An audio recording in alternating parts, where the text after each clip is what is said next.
Caballero here. We're going to read Koko's Kitten. It's all about a gorilla and the scientists that are reading and learning about her. Let's start on the first page.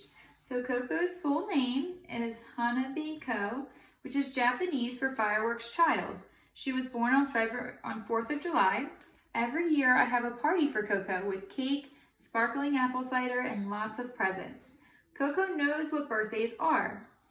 When she asks what she does on her birthday, Koko answers, eat, drink, get old. 3 days before Koko's party, I said, I'm going shopping today. What do you want for your birthday? Cereal there, good there, drink, Koko signed. But what presents do you want? I asked. Cat, answered Koko. Later, she repeated, cat, cat, cat. So here's a picture of Koko signing cat, so she's using sign language to communicate with the humans. And this is Koko, one of the scientists named Penny. I wasn't surprised that Koko asked for cat. I have been reading to Koko for many years, and 2 of her favorite stories have been Puss in Boots and the 3 Little Kittens. Koko gets very involved in the stories I read her. When reading the story of the 3 little kittens who lost their mittens, Koko sees that their mother is angry at the kittens and they're crying. Mad, Koko signs. Koko loves picture books. Gorilla books are her favorites. Cat books are next. She likes to go off on her own with the book to study the pictures and sign to herself. On her birthday, I gave Koko the usual assortment of presents. Apple juice, some special fruits and nuts, a baby doll. I didn't want to give Koko a stuffed toy because I knew she would eventually destroy it. The only durable cat toy I could find was a mail-order catalog, and I ordered it right away. It was made of cement and covered with vinyl and black velvet. I chose it because it looked like a real cat and it was sturdy, gorilla-proof. The toy cat didn't arrive in time for Koko's birthday, so I decided to save it for Christmas. In December, I made a list for Koko. Every year, Koko gets stockings and lots of other presents. She loves Christmas. What do you want for Christmas? I asked her. I showed her the pictures. Koko carefully studied the booklet. Then she pointed to the doll, the nuts, and the cat. I bought Koko some nuts and a new doll. I wrapped the toy cat and put it with the rest of her presents. So here's Koko, and she's signing mad when she's reading the book. On Christmas morning, Koko ate her cereal, opened her stocking. It was filled with nuts. Koko threw the nuts aside and went to her next present. Koko unwrapped the doll. That stink, Koko sighed, so she must not have liked it very much. Then came the velvet cat. That red, she sighed. Koko often uses the word red to express anger. Koko was very upset. She started running back and forth and banging her... Do it again. What? Banging on her walls. She was doing a display charges past me. They were angry, angry charges. It is natural for gorillas to display when frightened or in great danger. They ran sideways, pound their chests, and then go on all fours and run back and forth. But this was Christmas, usually a happy day for Koko, and she was with people she loved. Later in the day, Barbara, a friend who'd known Koko since she was a baby gorilla, arrived. That looks like a black cat, Barbara said to Koko. Would you show it to me? Koko did not answer. She pulled the blanket over her head. Could I see it? Barbara asked. Koko pulled a rag over the cat toy, then tossed it into the air. Cat that, Koko signed. Please let me see it, said Barbara. Koko gave her a toy dinosaur instead. I finally understood Koko's strange behavior. She was unhappy with her Christmas present. I had made a mistake. Koko didn't want a cement and velvet toy cat. Koko wanted a real cat. So here's a picture of Koko with a Barbie doll. And then here's that toy cat that she didn't like very much because it was made out of cement. Things don't always happen quickly where we live. Every day is full of its own activities. So it was almost 6 months later when Karen, one of the assistants, arrived with the 3 kittens. The kittens had been abandoned by their mother and were raised by a dog. Karen showed the kittens to Koko. Love that, Koko signed. As we showed Koko the kittens, she gave each one her blow test. When Koko meets a new animal or a person, she blows in their face. I think she's trying to get a better scent. When she blows at a person, she expects them to blow back. Maybe she expected the kittens to blow back too.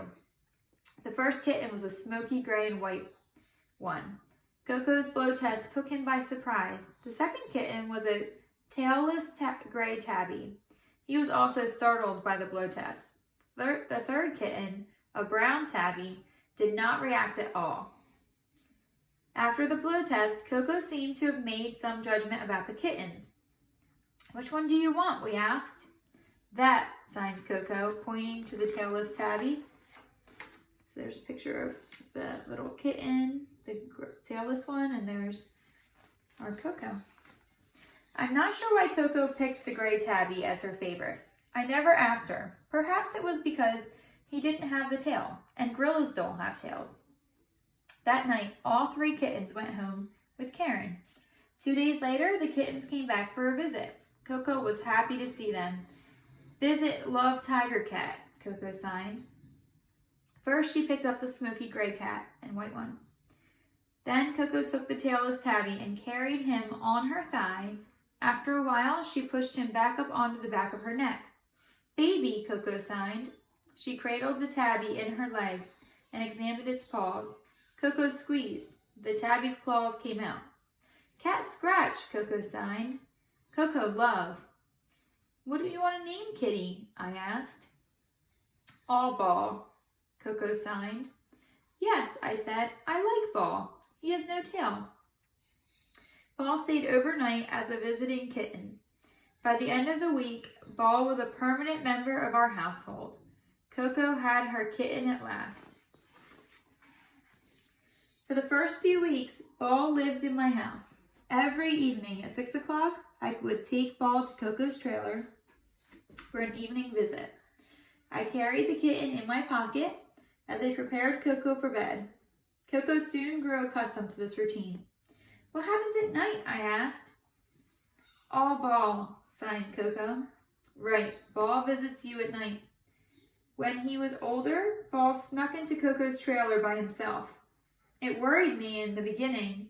I did not know how Koko would treat the kitten unsupervised.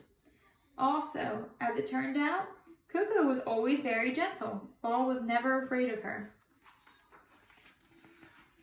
Kittens should not be separated from their mothers until they're at least 6 weeks old. Poor Ball was abandoned by his mother at birth, which might have accounted for some of his faults.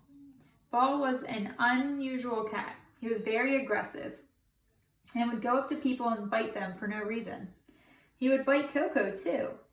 Cat bite, obnoxious, Koko would sign, but never struck Ball. Koko did not like to be scratched or bitten, but she loved Ball in spite of his naughty behaviors. Tell me a story about Ball, I said. Koko loved Ball, she signed. So here's a picture of Koko, and she's signing the word love. And here's a picture of Koko with her little cat named Ball. Koko tucks Ball into her thigh and wipes her brow. So this is where she tucked the little kitten into her thigh. And just to remind you guys, this is called a caption because it's describing the picture. And this caption says, Koko carries Ball on her back, just like a gorilla baby. So you can see where the kitten is on her back. Koko treated Ball as if they were her baby. The very first time she picked him up, she tried to tuck him in her thigh. That's where mother gorillas put their infants. Older babies are carried on their mother's backs. Koko tried this with Ball too. Koko was a good gorilla mother. She combed and patted Ball to keep him clean. She also examined his eyes, ears, and mouth to make sure he was healthy. It was Koko who discovered Ball's ear mites. Ew. Ear mites are like little buggies in your ear. Ball was often a topic of conversation during Koko's lessons. Love visit, Koko signed when Ball and I arrived in the morning lesson. Ball, I said, Trouble, signed Koko. Love. So even though the cat was a little bit of trouble, he still loved it. Koko seemed to enjoy conversations about her kitten. This dialogue took place between Koko and the research assistant named Janet. I'll give you some grapes if you tell me about Ball, the cat, Janet said. Soft, Koko signed. What kind of animal is he? Janet asked. Cat, cat, cat, Koko answered. Do you love Ball? Soft, good cat, Koko signed. In addition to sign language, art is another way to test Koko's perceptions. Ball lay with a green toy on an orange towel. I gave Koko canvas and some paint and asked her to draw Ball. Koko had 10 colors to choose from. The first she picked was black for Ball's body. Next, she picked up orange for the towel and green for the toy. What about Ball's eyes? I asked. Koko picked tan. So she did a really good job picking all the right colors. So here's her drawing, or her painting of Ball, and then here's what Ball was actually doing when she was posing for Koko. Koko tries to get a tickle in this picture. So she's cuddling with the little kitty cat up close there. Koko loves to play games. Her favorites are chase, blow it, and tickle. Koko likes to be tickled, and she thinks that others will like it too. Tickle, Koko signed to Ball when they were laying on the floor together. Ball was not a good tickler, nor did he like to be tickled. So Koko and I pretended to tickle Koko while carrying the kitten in my hand. Koko thought it was very funny. Chase, blow it, enjoy, Koko signed to Ball. In blow it, Koko blows as hard as she can into the face of her poor playmate. It's not hard to understand why this game was not one of Ball's favorites. The little kitten did not like getting his face blown into. Chase is similar to tag. The players run back and forth to chase each other. This is a popular game among gorillas in the wild, but Ball never quite caught on to the chase. Koko did not realize that kittens do not necessarily enjoy gorilla games. Koko did not understand that kittens like warmth and affection and attention, and Koko simply supplied plenty. So even though they weren't exactly what Koko would have done, it still worked out nice because he still was giving him cuddles and hugs. So this is a picture of Koko tickling Ball. So he was trying to tickle the little kitty cat. Okay, so this is a story all about a gorilla and her kitten. And we're going to be doing different activities that go along with people who might not be able to hear and see, and how we can still communicate with them, just like the gorillas still communicated with scientists. Okay, so have fun at home learning. Bye.